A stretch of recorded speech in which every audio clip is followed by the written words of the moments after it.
Hello student, मैं प्रमोद कुमार आपका स्वागत करता हूं मैथ्स बाय पीके चैनल पर। आज आप देखेंगे प्रश्न नंबर 6 और 7 जो आप पीछे देख रहे हैं बोर्ड पर लिखा हुआ है। आइए आज इसको सॉल्व करते हैं।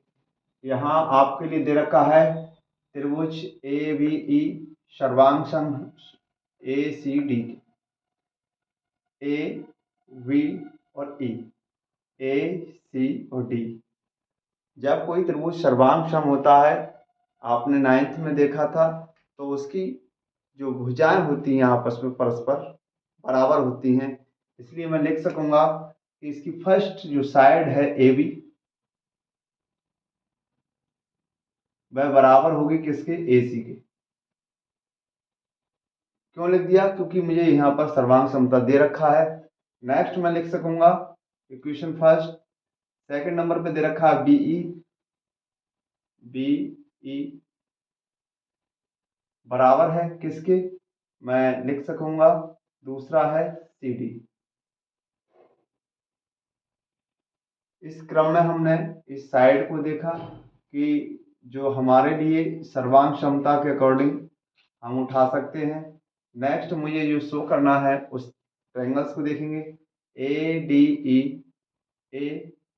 ई यानी छोटा वाला ट्रायंगल, और दूसरा मेरे को दिया है ए बी सी यानी बड़ा वाला त्रिभुज।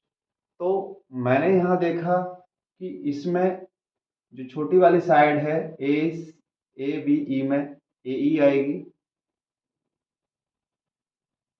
और इधर की छोटी साइड ए डी आएगी, और ये इक्वेशन हो गई हमारे पास थर्ड। हमारे पास सर्वांग समता के अनुसार इसकी तीनों साइड बराबर हैं। हमारे लिए उस साइड में हम कंपेयर करते हैं जिसमें हमारे लिए जरूरत है समरूप लगाने के लिए।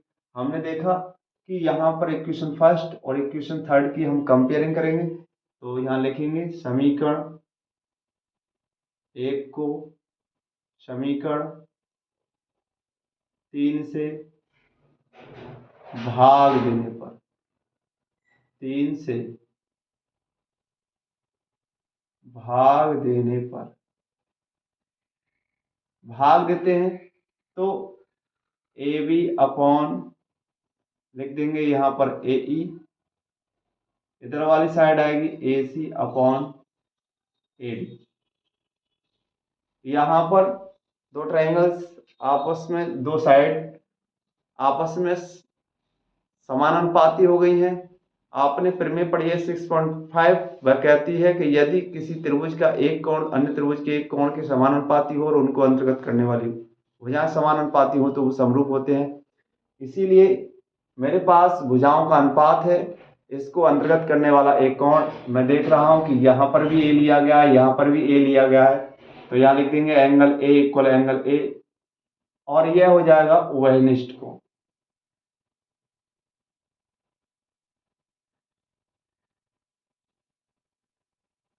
ये उभयनिष्ठ कोण के अकॉर्डिंग आपस में बराबर हो गया, और इसको अंतर्गत करने वाली भुजा ए बी और ए सी, देखिए ये भी दे रखा है। छोटे वाले त्रिभुज की ए डी और ए ई भी दे रखी है, और जो अंतर्गत करने वाली भुजाएं समानुपाती हैं, फिर में काम करेगी यहाँ पर प्रमेय 6.5 के अनुसार।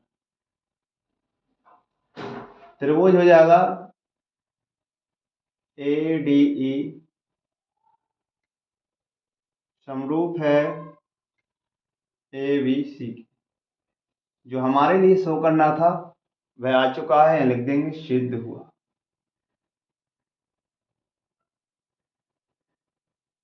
नेक्स्ट 7 नंबर क्वेश्चन, इसमें हमारे लिए दे रखा है ए ई पी और सी डी पी। ए ई और पी यहां पर होगा। ए ई पी किसके समरूप दर्शाना है, सी डी पी के, सी डी और पी के। यहां देख रहे हैं कि ये 90 डिग्री का कोण है, ये भी 90 डिग्री का है, तो फर्स्ट वाला शो करना है। तो हल में देखेंगे कि एंगल ई इक्वल है एंगल डी के, प्रत्येक कोण 90 डिग्री। प्रत्येक कोण 90 डिग्री।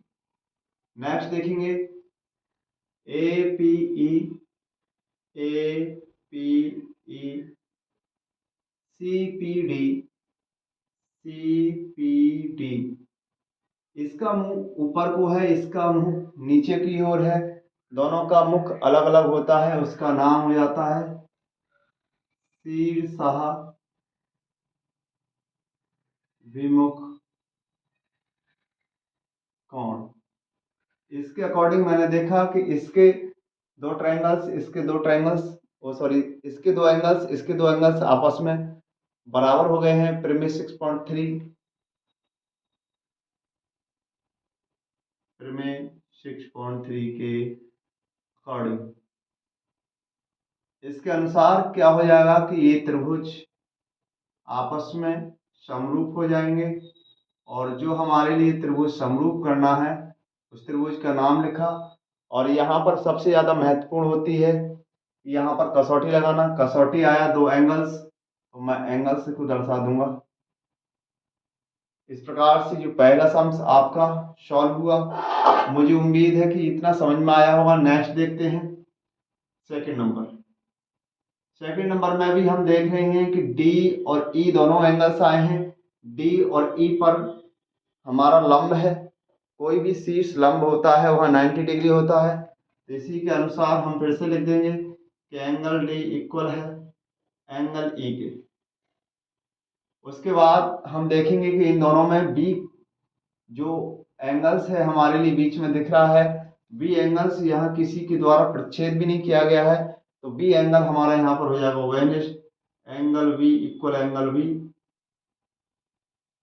यहाँ पर लिखाएंगे प्रत्येक कोण 90 डिग्री। दूसरा है वो वेनिस्ट कोण।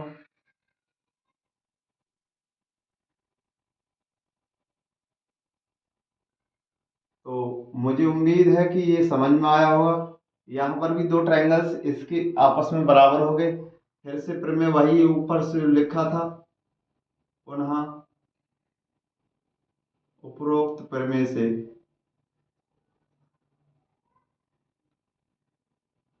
उपरोक्त में लिखी प्रमेय के अकॉर्डिंग मैं कह सकूंगा कि ट्रायंगल्स ए बी डी समरूप है सी वी ई के। कसौटी आएगी ए ए। आपके ये भी समझ में आया होगा। थर्ड पर आते हैं। थर्ड नंबर में दिया है हमारे लिए ई और इसमें भी दिया है ई, तो यहां लिख देंगे एंगल ई इक्वल है एंगल डी के प्रत्येक कोण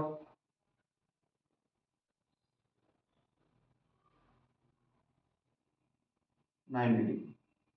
नेक्स्ट बचता है हमारे पास ए। ए यहां से दो भागों में टूटा हुआ है, एक तो ये पार्ट और एक ये पार्ट। ऐसे नहीं ले सकते हम। इसमें देखेंगे क्या ये कंप्लीटली आ रहा है, तो यहां देखिए ए ई पी, ए ई और पी इतना पार्ट आया। दूसरे का नाम है A D B, A D और बी, तब भी इतना ही पार्ट आया। तो कहने का उद्देश्य है कि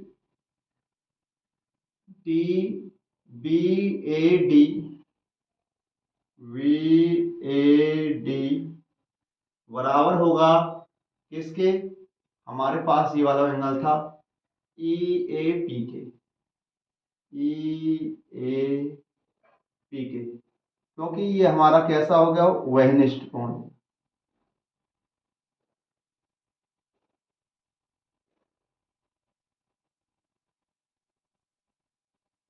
तो यहां पर भी प्रीमियर 6.3 काम करेगी। तो पुनः प्रमेय 6.3 के अनुसार इसके अकॉर्डिंग हम लिख सकेंगे कि ट्रायंगल्स ए ई पी समरूप है ट्रायंगल ए डी वी उसी प्रकार से आपका चौथा क्वेश्चन आता है, वह यहाँ कर देते हैं। इन दोनों में भी देखिए ई एंगल और डी एंगल फिर से पुनः रिपीट हुआ है। Angle E D equal angle E, प्रमेय प्रत्येक कोण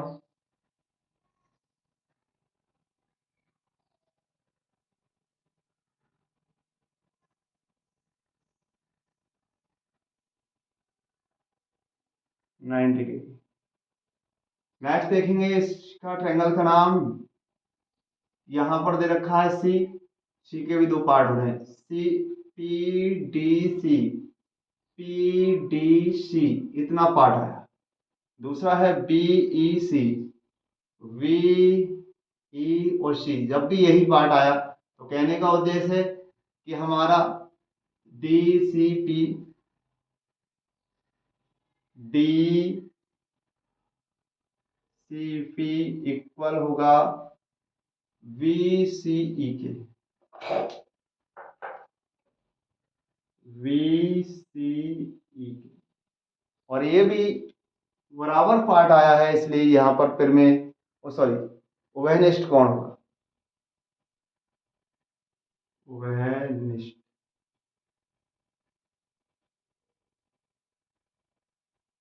कौन, यहां पर भी प्रमेय काम करेगी, प्रमेय 6.3 के अनुसार। इसके अनुसार बराबर हो गए